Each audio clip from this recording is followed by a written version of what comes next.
ఈరోజు మీకు శాసనసభాపతిగా ఎన్నుకోవడం ఇది ఒక చరిత్ర. ఈరోజు నిన్నటి వరకు ఓట్లు గురించి, రాజకీయం గురించి, నా ఎస్సీలు, నా బీసీలు, నా మైనారిటీలు అని ఓకదంపుడు ఉపన్యాసాలు ఇచ్చినటువంటి కొన్ని పార్టీలు, కొంతమంది వ్యక్తులు ఆ పార్టీ పేరు చెప్తే మనకే నష్టం, ఆ వ్యక్తుల పేర్లు చెప్తే మనకే నష్టం.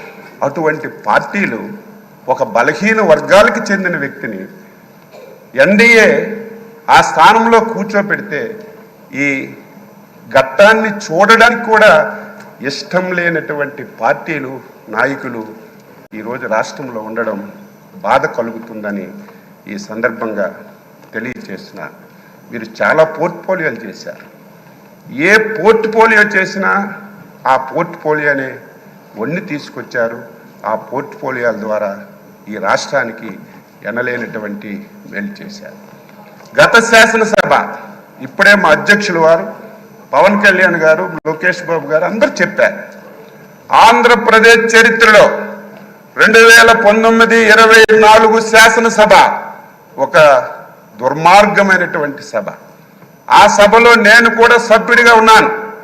23 మంది ఎమ్మెల్యేలు మాట్లాడడానికి అవకాశం లేదు, మా వైపు చూడలేదు.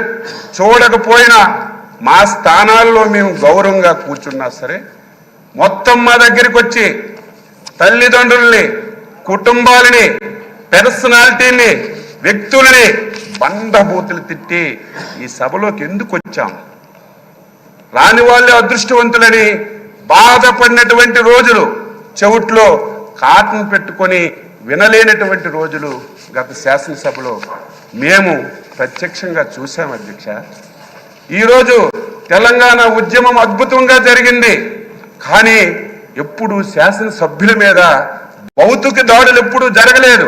కానీ గత శాసనసభలో ఒక దళిత శాసనసభ్యుడైనటువంటి ప్రస్తుత మా మంత్రి గారైనటువంటి బాల వీరాంజనేయ స్వామిని సభాపతి స్థానం దగ్గరికి వచ్చి ఆయన పైన భౌతికంగా దాడి చేస్తే ఎంత ఆవేదన చెందాం, ఎంత బాధ చెందాం. ఆంధ్రప్రదేశ్ ఈ రాష్ట్రానికి, దేశానికి ఒక రోల్ మోడల్. ఇటువంటి ఆంధ్రప్రదేశ్ శాసనసభలో ఇటువంటి సంఘటనలు జరగడం, అది మా కళ్ళతో మేము చూడడం చాలా బాధ, ఆవేదన కలిగింది. ఏది ఏమైనా ఒక అనుభవజ్ఞైనటువంటి వ్యక్తి, ఈ రోజు వరకు మీ అవతారం ఒకటి, ఈ రోజు నుంచి మీ అవతారం మార్చాలి. ఎందుకంటే రాజకీయాలు చేసేటప్పుడు పదునైన మాటలు మాట్లాడాలి.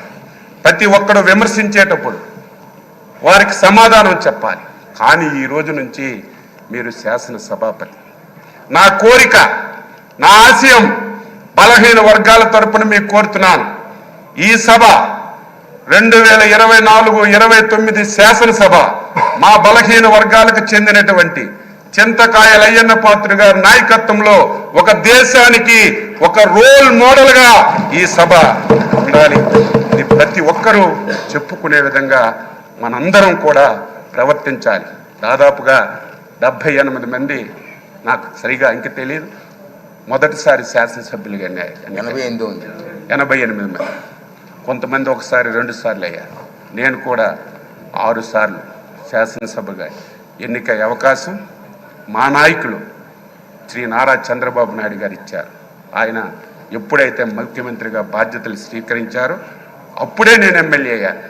నేను కూడా సభ్యులందరికీ కోరుతున్నాను, ఎవరమైనా సరే కొంతమంది వ్యక్తుల పేర్లు ఈ శాసనసభలో వినడానికి వీలు లేదు, పార్టీల పేర్లు ఎక్కర్లేదు.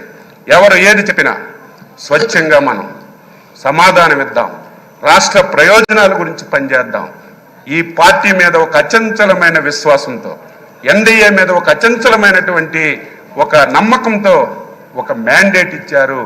దీన్ని మనందరం కలిసి మంచిమైనటువంటి చర్చలు జరిపి మంచిగా ఈ సభను తీసుకెళ్దామని ఒక్కసారి తెలియజేస్తూ, మరొకసారి హృదయపూర్వకంగా మీకు అభినందనలు తెలియజేస్తూ, ఈ అవకాశం ఇచ్చినందుకు మీకు ధన్యవాదాలు తెలియజేస్తూ సెలవు తీసుకుంటున్నాను.